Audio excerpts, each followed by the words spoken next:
से करीबन एक महीने पहले यानी कि 27 फरवरी को लोगों के सामने एक ऐसी न्यूज आई जिसके बारे में किसी ने सपने में भी नहीं सोचा था। Parents of late Punjabi singer Sidhu Moosewala to welcome a baby soon. और इस न्यूज के 20 दिन बाद 17 मार्च 2024 सुबह करीब 6 बजे एक मिरेक्युलस मोमेंट में जन्म होता है सिद्धू मूसेवाला के छोटे भाई का, जिसे सिद्धू पाजी के फैंस प्यार से सोशल मीडिया में छोटा मूसेवाला कहकर बुला रहे हैं। लेकिन क्योंकि इस समय डिलीवरी के टाइम सिद्धू मूसेवाला की माँ यानी कि चरण कौर की उम्र 58 साल है और पिताजी यानी कि बलकौर सिंह की उम्र 60 साल है, इसलिए इस न्यूज से पूरे देश भर में हल्ला सा मच गया। सोशल मीडिया पर इस मुद्दे को लेकर लहर सी चल गई कि आखिर कैसे इतनी ज्यादा उम्र में यानी 58 साल की उम्र में सिद्धू मूसेवाला की मां ने एक बच्चे को जन्म दिया। क्योंकि इस उम्र में जनरली बच्चे नेचुरली पैदा नहीं होते हैं, इसलिए इस पूरी खबर के पीछे जो टेक्निक है वो है IVF, इन विट्रो फर्टिलाइजेशन। अब यूं तो IVF से एक साल में भारत में लगभग 2.5 लाख बच्चे पैदा होते हैं, लेकिन इस केस में ऐसा खास क्या है? खास ये है कि सिद्धू मूसेवाला का छोटा भाई भारत सरकार के हिसाब से इलीगल।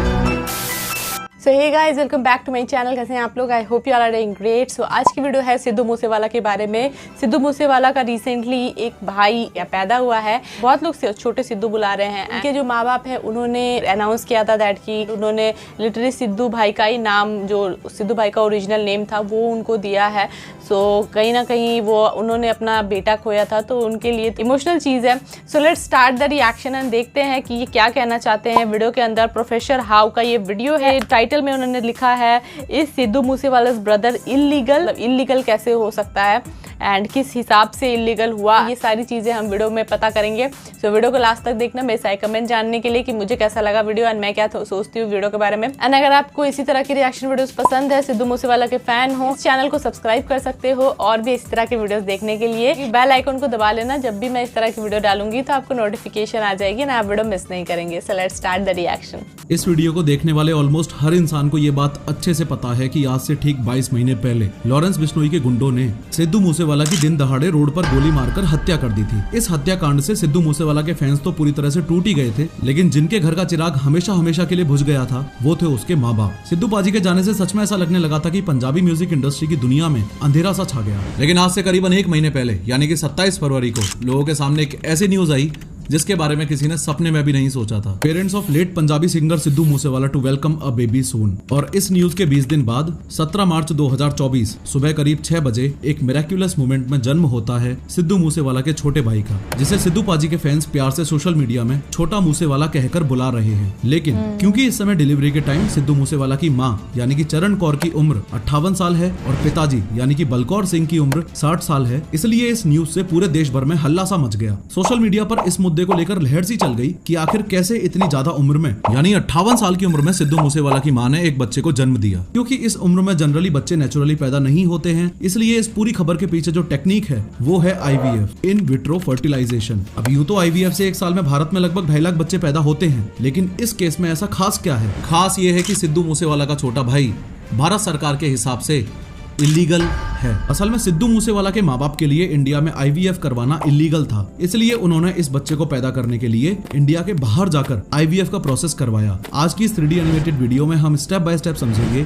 कि IVF से बच्चा पैदा करने का प्रोसेस एग्जैक्टली क्या है, सेंट्रल गवर्नमेंट ने पंजाब गवर्नमेंट को ऐसा क्यों बोला है कि सिद्धू मूसेवाला के छोटे भाई की IVF ट्रीटमेंट डिटेल्स निकलवानी ही पड़ेंगी, या यूं कह लो कि सेंट्रल गवर्नमेंट ऐसा क्यों मानती है कि सिद्धू मूसेवाला का छोटा भाई इलीगल है। और उसके अलावा ये भी समझेंगे कि जो बच्चे IVF प्रोसेस से पैदा होते हैं वो खुद फ्यूचर में नेचुरल तरीके से माँ बाप क्यों नहीं बन सकते। लेकिन हर बार की तरह शुरू से शुरू करते हैं। आगे बढ़ने से पहले ये बताना चाहूंगा कि इसी professor of how YouTube channel पर इस 3D एनिमेटेड वीडियो में मैंने सिद्धू मूसेवाला की हत्या की पूरी सच्चाई बताई है, जरूर देखना। IVF यानी कि इन विट्रो फर्टिलाइजेशन, ये वो मेडिकल टेक्निक है जिसमें बच्चा एक लेबोरेटरी या टेस्ट ट्यूब में डेवलप किया जाता है। कॉमन सेंस की बात है कि जो कपल्स नेचुरल तरीके से बच्चे पैदा नहीं कर पा रहे हैं उनके लिए तो IVF एक वरदान ही है। मोरोवर इसी मेथड का सहारा चरण कौर और बलकौर सिंह ने सिद्धू मूसेवाला के भाई को जन्म देने के लिए लिया था। अब ऐसा नहीं है कि चरण कौर ने IVF के द्वारा बच्चों को जन्म देकर कोई अलग काम किया है। काफी सेलिब्रिटीज भी IVF टेक्निक की हेल्प से अपनी फैमिलीज को एक्सपेंड करते हैं। जैसे शाहरुख खान ने अपने तीसरे बच्चे अबराम खान के लिए IVF का यूज किया था, प्रीति जिंटा ने अपने ट्विंस के लिए, आमिर खान ने, फराह खान ने, अक्षय कुमार ने, जॉन अब्राहम ने भी इस IVF टेक्निक का यूज पास्ट में बच्चे पैदा करने के लिए किया है। इनफैक्ट इलॉन मस्क के भी 11 में से 5 बच्चे IVF टेक्निक की मदद से ही पैदा किए गए हैं। अब आगे बढ़ने से पहले सबसे पहला सवाल तो यहाँ पर ये खड़ा होता है कि लोगों को IVF की मदद से बच्चे पैदा ही क्यों करने पड़ रहे हैं। याद है 3 इडियट्स मूवी का वो डायलॉग जिसमें कहा गया था कि पैदा होने के लिए भी 300 मिलियन स्पर्म से रेस लगानी पड़ी थी। इस लाइन को थोड़ा और गौर से समझो और एनिमेशन से देखो कि एक नेचुरल रिप्रोडक्शन प्रोसेस में एग्जैक्टली होता क्या है। जब इजैकुलेशन होता है तो ये 300 मिलियन स्पर्म्स टेस्टिस से निकलकर एक ट्यूब यानी कि यूरिथ्रा के जरिए बाहर आ जाते हैं। वजाइना में एंटर होने के बाद ये स्पर्म्स स्विम करते हुए फेलोपियन ट्यूब की तरफ बढ़ते जाते हैं। वहीं दूसरी साइड पर ओवेरी से एक एग रिलीज होता है जो इस फेलोपियन ट्यूब में ट्रेवल करता हुआ आता है। यहाँ इन हजारों स्पर्म्स को पीछे छोड़ता हुआ एक स्पर्म एग में एंटर कर जाता है और कुछ दिन बाद इस यूटेरस में इम्प्लांट हो जाता है। लेकिन कई बार इस नेचुरल रिप्रोडक्शन के प्रोसेस में दिक्कतें आने लग जाती हैं, जिसकी वजह से कपल्स को आईवीएफ का सहारा लेना पड़ता है। तो जिन प्रॉब्लम्स की मैं बात कर रहा हूँ उनको ऐसे समझो कि दोनों ही जेंडर्स में प्रॉब्लम आ सकती है। पहला तो है मेल इनफर्टिलिटी का और दूसरा है फीमेल इनफर्टिलिटी का। मेल इनफर्टिलिटी के केस में या तो स्पर्म्स काफी कम होते हैं यानी कि उनका स्पर्म काउंट लो होता है, या फिर उनमें वो ताकत ही नहीं होती कि वो फीमेल के एग तक पहुंच सके और उसको फर्टिलाइज कर सके। और इसके अलावा फीमेल इनफर्टिलिटी में या तो ये फेलोपियन ट्यूब इस तरह से ब्लॉक्ड हो जाती है जिसकी वजह से स्पर्म वहां तक पहुंच ही नहीं पाता है, या फिर एग की क्वालिटी ही काफी खराब होती है। इसके अलावा आईवीएफ करवाने का एक कारण ये भी है कि ये नेचुरल एग प्रोडक्शन एक फीमेल में एक खास समय तक ही होता है, यानी कि करीबन 45 साल तक। अगर कोई फीमेल उससे ज्यादा उम्र में भी बच्चे पैदा करना चाहती है तो उस केस में भी उसे आईवीएफ टेक्निक की हेल्प लेनी पड़ेगी। फॉलोइंग दिस, ऐसे केसेस में नेचुरल तरीके से बच्चा पैदा करने के लिए मुश्किलें आ सकती हैं। बस इसलिए ही वो लोग आईवीएफ की मदद से इस नेचुरल प्रोसेस को पूरा करते हैं। आईवीएफ प्रोसेस की पूरी असलियत जानने के लिए सबसे पहले ये समझना बेहद जरूरी है कि ये आईवीएफ प्रोसेस एग्जैक्टली काम कैसे करता है। अब देखो, आईवीएफ एक आर्टिफिशियल रिप्रोडक्शन प्रोसेस है। इसमें सबसे पहले डॉक्टर उस फीमेल के शरीर में बाहर से कुछ हार्मोन के इंजेक्शंस लगाते हैं ताकि उस फीमेल की ओवरी में ज्यादा से ज्यादा एग्स बन सके। आईवीएफ का असली प्रोसेस तो इन इंजेक्शंस के लगने के बाद ही शुरू होता है। आईवीएफ प्रोसेस टोटल 3 स्टेजेस में कंप्लीट होता है। सबसे पहली स्टेज है फॉलिकल एस्पिरेशन स्टेज, दूसरी स्टेज है फर्टिलाइजेशन स्टेज और लास्ट स्टेज होती है एम्ब्रियो ट्रांसफर स्टेज। इसमें ये पहली स्टेज यानी कि फॉलिकल एस्पिरेशन स्टेज और आखिरी स्टेज यानी कि एम्ब्रियो ट्रांसफर स्टेज, ये दोनों तो मदर के शरीर में ही की जाती हैं, और दूसरी स्टेज यानी कि एग और स्पर्म को फर्टिलाइज करवाने का काम पूरी तरह से लैब के अंदर ही किया जाता है। सबसे पहली स्टेज में एग्स को बाहर निकालने के लिए डॉक्टर एक पतली नीडल के जरिए फीमेल के वजाइना से होते हुए इस तरह ओवरी तक पहुंच जाता है। नीडल के टिप पर एक सक्शन डिवाइस मौजूद होता है। इस सक्शन डिवाइस से ओवरी में मौजूद एग्स को बाहर निकाल लिया जाता है। अगली स्टेज में इन एग्स में एक इंजेक्शन के जरिए स्पर्म को एंटर कराया जाता है। इसके बाद इन एग्स को 5 दिन तक फर्टिलाइज होने के लिए लैब में ही रख लिया जाता है। इन 5 दिनों में इस एग के सेल्स मल्टीप्लाई होना शुरू हो जाते हैं। 5वें दिन डॉक्टर लैब में तैयार किए गए इन मल्टीपल एग्स को एक सिरिंज की मदद से मदर के यूटेरस में इम्प्लांट कर देता है। आईवीएफ प्रोसेस में ये एग इम्प्लांट करने के बाद बच्चे को जन्म देने के भी 2 अलग अलग तरीके हैं। पहला, जहां मदर खुद ही अपने यूटेरस में ये एग इम्प्लांट करवाए, फॉर एग्जांपल जैसे सिद्धू मूसेवाला की मां के केस में हमें देखने को मिला। या फिर दूसरा तरीका ये भी है कि ये एग इम्प्लांट एक सरोगेट फीमेल के यूटेरस में करवा दिया जाए। सरोगेट फीमेल यानी कि एक ऐसी महिला जो पैसे लेकर इस बच्चे को जन्म देगी। अगर आपने कृति सनन की मूवी मिमी देखी हो तो आप इस सरोगेट वाले कॉन्सेप्ट को इजीली समझ पाओगे। इनफैक्ट शाहरुख खान ने अपने बेटे अब्राम का और प्रियंका चोपड़ा ने अपनी बेटी मालती का जन्म भी इस सरोगेसी मेथड से ही करवाया है। आपको यह बात भी क्लियरली पता होनी चाहिए कि आईवीएफ प्रोसेस कोई सस्ता प्रोसेस नहीं है। इसको एक बार करवाने में ही 2 से 3 लाख रुपए तक का खर्चा इजीली आ जाता है। खैर, अभी थोड़ी देर पहले ही मैंने आपको बताया था कि ज्यादा एज में बच्चा पैदा करवाने के लिए भी लोग आईवीएफ टेक्निक का यूज करते हैं। सबसे हैरान करने वाली बात यह है कि मेडिकल रिसर्च पेपर्स में यह बात बहुत ही क्लियरली मेंशन्ड है कि ज्यादा एज की फीमेल्स में ये आईवीएफ प्रोसेस काफी रिस्की हो सकता है। यहाँ तक कि ये प्रोसेस जानलेवा भी हो सकता है। सोशल मीडिया पर लोगों के मन में एक बहुत बड़ा सवाल ये भी है कि इतनी ज्यादा एज में चरण कौर और बलकौर ने इतना बड़ा रिस्क लिया ही क्यों? इसके पीछे का कारण एकदम साफ है, अपने बेटे सिद्धू मूसेवाला को वापस लाना। एक ही बच्चा। वाहिगुरु अकाल पुरख ने अपने ते मेहर कीती, आपां नूं शुभदीप वापस कीता। इस वीडियो में बलकौर सिंह ये बोल रहे हैं कि उनका खोया हुआ बेटा शुभदीप यानी कि सिद्धू मूसेवाला वापस आ चुका है। अब यूं तो सब कुछ सही ही चल रहा था। चरण कौर और बलकौर सिंह ने अपने इस नए बच्चे का नाम भी शुभदीप ही रख दिया था, लेकिन सिद्धू मूसेवाला के भाई के जन्म के 2 दिन बाद ही पंजाब सरकार ने बलकौर सिंह पर इस बच्चे की आईवीएफ ट्रीटमेंट डिटेल्स देने का प्रेशर बनाना शुरू कर दिया।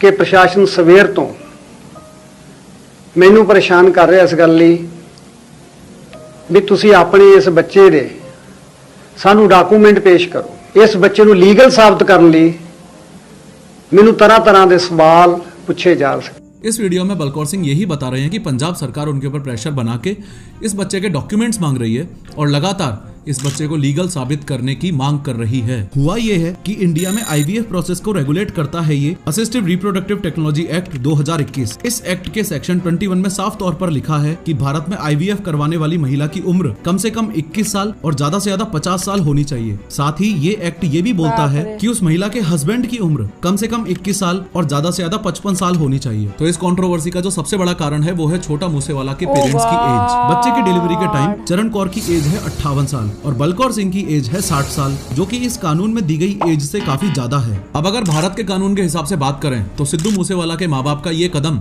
एकदम ही इलीगल है। आप ये बात तो समझ पा रहे होंगे कि सिद्धू मूसेवाला के माँ बाप के लिए इंडिया में रहकर ये आईवीएफ प्रोसेस करवाना तो लीगल था ही नहीं, इसलिए ही उन्होंने देश के बाहर जाकर इस आईवीएफ प्रोसेस को करवाया। और यही रीजन है कि बलकौर सिंह ने वीडियो के अंदर ये क्लियरली बोल दिया है कि अगर उन्होंने कुछ भी इलीगल तरीके से किया होगा तो वो जेल जाने के लिए तैयार है। सरकार ने आईवीएफ पर जो एज रिस्ट्रिक्शन लगा रखा है, अब उसके लॉजिक को भी समझो। जैसे जैसे उम्र बढ़ती जाती है, फीमेल का यूटेरस कमजोर पड़ने लगता है, जिसकी वजह से कभी कभी इंटरनल ब्लीडिंग भी हो सकती है। अब इतनी उम्र में एक तो यूटेरस पहले से ही कमजोर है, ऊपर से आईवीएफ प्रोसेस में एक से ज्यादा एग्स को फीमेल के यूटेरस में इम्प्लांट किया जाता है ताकि ट्विंस होने की पॉसिबिलिटीज इंक्रीज हो। ओवरऑल सिनेरियो ये है कि इतनी ज्यादा उम्र में उस कमजोर यूटेरस से ट्विंस को पैदा करना उस माँ के लिए, खुद के लिए जानलेवा साबित हो सकता है। इसी रिस्क को देखते हुए सरकार ने आईवीएफ की मैक्सिमम उम्र तय कर रखी है। लेकिन लीगल रिस्ट्रिक्शंस और सोसाइटी में मजाक उड़ाने के डर से सिद्धू मूसेवाला के माँ बाप को इंडिया से बाहर जाकर आईवीएफ प्रोसेस करवाना पड़ा था। आईवीएफ से रिलेटेड आपको ये बात भी क्लियरली पता होनी चाहिए कि अपनी बढ़ती हुई उम्र को देखते हुए ही प्रियंका चोपड़ा ने अपनी 30 साल की उम्र में ही अपने एग्स को निकलवा कर क्रायो प्रिजर्वेशन नाम के एक प्रोसेस के द्वारा उन्हें फ्रीज करवा लिया था। I froze my eggs just when I was a little bit older than you, in my early 30s. इस टेक्निक में लिक्विड नाइट्रोजन का यूज करके इन स्पर्म्स और एग्स को बहुत ही कम टेम्परेचर यानी कि -196 डिग्री सेल्सियस पर स्टोर किया जाता है और जरूरत के वक्त उन्हें यूज किया जा सकता है। अब आपको और क्लियरली समझ आ रहा होगा कि आईवीएफ उन कपल्स के लिए तो वरदान ही है जो किसी न किसी कॉम्प्लिकेशन की वजह से बच्चे पैदा नहीं कर पाते हैं। लेकिन आईवीएफ का एक खतरनाक डार्क साइड भी है। नेशनल लाइब्रेरी ऑफ मेडिसिन की एक रिसर्च के मुताबिक आईवीएफ के जरिए जन्मे बच्चों में बर्थ के टाइम होने वाले डिफेक्ट्स के चांसेस नेचुरली पैदा हुए बच्चों के मुकाबले 30 से 40% ज्यादा होते हैं। और इन डिफेक्ट्स में भी जो सबसे बड़ा इशू निकल के आया है वो है इनफर्टिलिटी का। इसका मतलब ये है कि आगे चलकर आईवीएफ से जन्मे बच्चों को अपने खुद के बच्चे पैदा करने के लिए आईवीएफ का ही सहारा लेना पड़ सकता है। ऐसा इसलिए कहा जा रहा है क्योंकि जो पेरेंट्स आईवीएफ करवा रहे हैं उनकी बॉडी में कोई ना कोई कॉम्प्लिकेशन तो होता ही है और इसी रीजन से इस बात के चांसेस भी बहुत ज्यादा बढ़ जाते हैं कि वो कॉम्प्लिकेशन उस बच्चे में भी ट्रांसफर हो जाए। इसके अलावा अलग अलग रिसर्चेस ये भी बताती हैं कि आईवीएफ बेबीज में हार्ट डिजीज, रिप्रोडक्टिव हेल्थ और ब्रेन हेल्थ से जुड़ी कई बीमारियों के चांसेस भी नेचुरल बेबीज के कंपैरिजन में काफी ज्यादा होते हैं। आप इस बात की ग्रेविटी को अच्छे से समझ सकते हो कि कैसे ये बर्थ डिफेक्ट्स एक बच्चे की जिंदगी को पूरी तरह तबाह कर सकते हैं। लेकिन सोचो क्या हो अगर आप अपने होने वाले बच्चे के अंदर से इन डिफेक्ट्स को हटा पाओ, इनफैक्ट अपनी पसंद की क्वालिटीज भी उन्हें दे पाओ, जैसे कि ऐश्वर्या राय जैसी आंखें, विराट कोहली जैसी क्रिकेट स्किल्स, एकदम गोरा चिट्टा स्किन कलर और यहाँ तक कि एल्बर्ट आइंस्टाइन या एलोन मस्क जैसा आईक्यू। ये कोई मजाक नहीं है बल्कि ये सच में मुमकिन है और इस कॉन्सेप्ट को कहते हैं डिजाइनर बेबी। इस टेक्निक में बच्चे की जेनेटिक इंफॉर्मेशन यानी कि डीएनए के कुछ हिस्सों को मॉडिफाई करना पड़ता है। अब हो सकता है कि आप सोच रहे हो इतने माइक्रो लेवल पर ये मॉडिफिकेशन होगा कैसे, तो इसके लिए एक खास तरह की कैंची का यूज होता है, CRISPR-Cas9। 3 इडियट्स मूवी में चतुर की ये स्पीच तो आप सबको याद ही होगी, कैसे रेंचो ने उसकी स्पीच के कुछ वर्ड्स को चेंज कर दिया था। यही एग्जैक्ट काम CRISPR-Cas9 भी करता है, यानी कि डीएनए के जिस पोर्शन को चेंज करना है उन्हें ढूंढकर नई मनचाही क्वालिटीज वाली इंफॉर्मेशन ऐड कर देता है। इस टेक्नोलॉजी का बेस्ट पार्ट ये है कि आप अपने बच्चे को जेनेटिक डिजीजेस जैसे हार्ट प्रॉब्लम, डायबिटीज एक्सेट्रा से भी बचा सकते हैं। अब एक तरफ तो हम ये बात कर रहे हैं कि अपने खुद के बच्चों को परफेक्ट बनाने के लिए लोग किस हद तक जा सकते हैं, लेकिन सोचो अगर किसी दिन आपको ये पता चले कि इतना रिस्क उठाकर और इतना पैसा लगाकर आईवीएफ से जो बच्चा आपने करवाया है वो बच्चा तो आपका है ही नहीं। अगर आपने अक्षय कुमार की फिल्म गुड न्यूज देखी होगी तो आपको याद होगा कि कैसे आईवीएफ प्रोसेस के दौरान अक्षय कुमार और दिलजीत का स्पर्म इंटरचेंज हो जाता है। स्पर्म इंटरचेंज का मतलब जब गलती से किसी और मेल का स्पर्म किसी और फीमेल के एग में ट्रांसफर हो जाए। पिछले साल 2023 में दिल्ली हाई कोर्ट ने इस तरह की एक गलती के लिए एक हॉस्पिटल पर 1.5 करोड़ का जुर्माना लगाया था। हुआ कुछ ऐसा था कि 15 साल पहले एक कपल ने आईवीएफ का सहारा लेकर ट्विंस को जन्म दिया। सब कुछ ठीक चल रहा था, लेकिन बच्चों के जन्म के बाद जब उन्होंने डीएनए टेस्ट करवाया तो एक चौंका देने वाला सच सामने आया और वो ये था कि वो बच्चे उनके थे ही नहीं। असल में डॉक्टर्स ने उनका स्पर्म किसी और कपल के साथ इंटरचेंज कर दिया था। इसके अलावा हम सबको पता है कि इंडिया में सेक्स डिटर्मिनेशन करना इलीगल है, यानी कि जब आपकी लुगाई प्रेग्नेंट हो तो बच्चा लड़का होगा या लड़की होगी ये पता करवाना कानूनन अपराध है। लेकिन आईवीएफ के केस में दाल में कुछ काला है।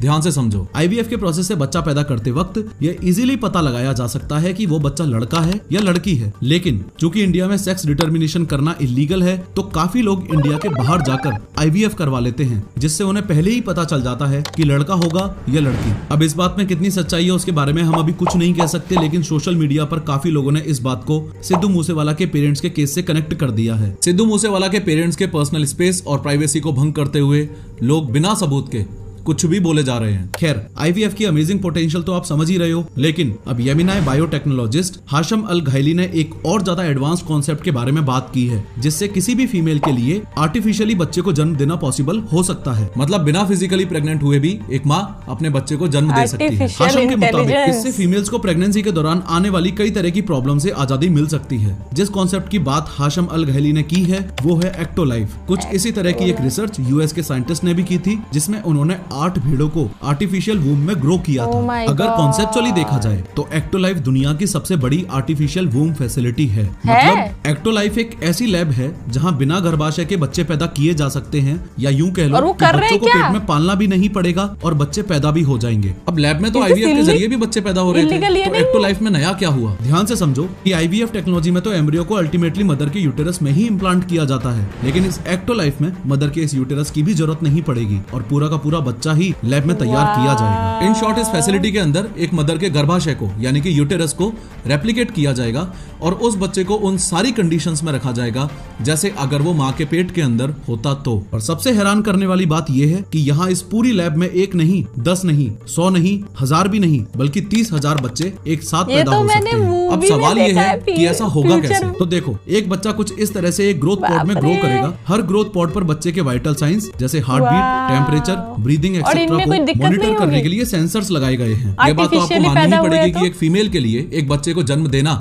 एक दिल से जुड़ा हुआ प्रोसेस होता है। और आप बिलीव नहीं करोगे कि एक्टोलाइफ ने इसके लिए भी सॉल्यूशन निकाला है। उन्होंने इस पूरे सिस्टम को आर्टिफिशियल इंटेलिजेंस की हेल्प से बनाया है। जैसे बच्चे की ग्रोथ प्रोग्रेस आपको अपने मोबाइल पर मिलती रहेगी, यहाँ तक कि आप अपने बेबी को फोन के जरिए लाइव भी देख सकते हो। ऐसा बोला जाता है कि बच्चा माँ के पेट में ही आवाजों को पहचानना शुरू कर देता है। इसके लिए इस पॉड के अंदर स्पीकर भी लगाए गए हैं ताकि आप अपने बच्चे को खुद की आवाज से फेमिलियर करवा सको। बेबी को उस पॉड में रहकर कैसा महसूस होता है ये आप VR हेडसेट की मदद से एक्सपीरियंस भी कर सकते हो। इसी के साथ बेबी के मूवमेंट्स को ट्रेस करने के लिए इस तरह की एक स्पेशल जैकेट पहननी होगी और आप अपने बच्चे के हर मूवमेंट को वैसे ही फील कर पाओगे जैसे अगर वो आपके पेट में होता तो। इसके अलावा एक्टोलाइफ ये भी क्लेम कर रही है कि वो बच्चे के हेयर्स, आई colour, skin colour, genetic diseases etcetera भी इजीली मॉडिफाई कर सकते हैं, यानी कि एक रेडीमेड डिजाइनर बेबी आपको प्रोवाइड करवा सकते हैं जो कि फ्लॉलेस होगा, यानी कि बिना कमियों वाला बच्चा। खैर, कई लोगों की तरह आपके दिमाग में भी यही सवाल आ रहा होगा कि क्या सिद्धू मूसेवाला की माँ की तरह एक महिला इस उम्र में बच्चे की बेस्ट हेल्थ के लिए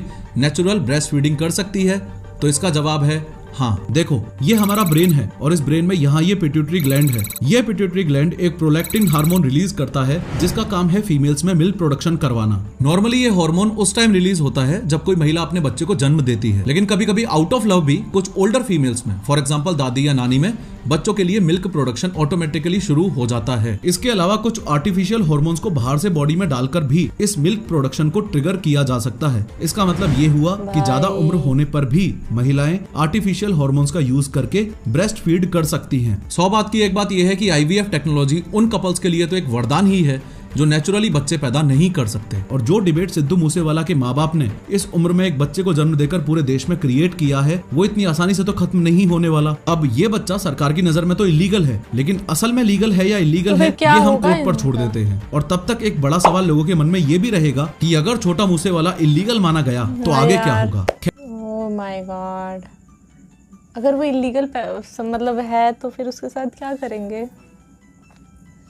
अरे यार जाने दो यार, पैदा हो गया तो अभी क्या कर सकते हैं। और बेचारों ने कितना ज़्यादा दुख सहा है, तो पता नहीं क्या ही होगा। लेकिन मुझे तो पता नहीं इस बारे में, लेकिन आप लोग जरूर से कमेंट करके बताना कि भाई आप लोग क्या सोचते हो इस बारे में। आप इंडिया के जो कानून है उसके खिलाफ उसको पैदा किया है, that's the reason. Okay, and इस वीडियो की तारीफ़ करनी पड़ेगी तो प्रोफेसर हाउ की तारीफ़ करनी पड़ेगी भाई। कितना अच्छा उन्होंने 3D एनिमेशन से हमें पूरा प्रोसेस समझाया। एंड लास्ट वाला पार्ट तो भाई रेवोल्यूशनरी है। मुझे लगता है फ्यूचर में हमारे जो आने वाले 20-30 साल मतलब 50 साल बाद मतलब मुझे लगता है ऐसे ही बेबीज़ पैदा होंगे एंड IVF वगैरह काफ़ी ओल्ड फैशन हो जाएगा एंड लोग भाई क्रायोज में बेबीज़ को ग्रो करेंगे भाई। बहुत ज़्यादा मैं तो शॉक रहेगी भाई कि उसको मॉडिफाई करके डिज़ाइनर बेबी भी बना सकते हैं। अगर आपको इनका ओरिजिनल वीडियो देखना हो तो डिस्क्रिप्शन में लिंक रहता है, जाके जरूर से चेकआउट कर सकते हो। तो ये वीडियो यहीं तक। आई होप कि आपको पसंद आया होगा ये वीडियो एंड मेरा रिएक्शन अगर अच्छा लगा होगा तो डेफिनेटली इस वीडियो को एक लाइक करना एंड शेयर करना अपने दोस्तों के साथ। मैं कुछ नया लाने की कोशिश करती रहती हूँ, मैं कुछ आप लोगों के लिए क्वालिटी कंटेंट लाने की कोशिश करती रहती हूँ।